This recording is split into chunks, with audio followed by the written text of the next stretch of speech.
सारे दुनिया तेरे लिए, तू सिर्फ मेरे लिए। तमाम दुनिया तुम्हार जন্য, তুমি শুধু আমার জন্য।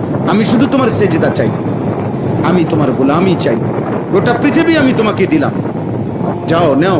ওয়াসাখখারা লাকুম মা ফিস সামাওয়াতি ওয়াল আরদ। আল্লাহ তাআলা বলেন আসমান ও জমিনের সব আমি তোমাদের অধীন করে দিয়েছি। আওয়ালাম ইয়ারাউ ইলা তাইরি ফাওকাহুম সাফাতি ওয়া ইয়াকবিদ। আল্লাহ বলে আমার কুদরত দেখবা বান্দা, দেখবা আমি তোমারে দেখাই। তোমার মাথার উপরে যেই পাখিটা উড়ে, ওর দিকে দেখো, একটা নজর ওই পাখিটাকে দেখো। এই শূন্য বাতাসে এই পাখিটা একবার ডানা বিস্তার করে ওড়ে, আবার এই শূন্য বাতাসেই একবার ডানা বন্ধ করে গুটাইয়া স্থির হয়ে থাকে। সাফাতি ওয়া ইয়াকবিদ। আল্লাহ বলে এটা আমি করি। মা ইউমসিকুহুন্না ইল্লার রহমান। আমি আল্লাহ ছাড়া এই পাখিকে শূন্যে এভাবে ভাসমান রাখা অন্য কারো পক্ষে সম্ভব।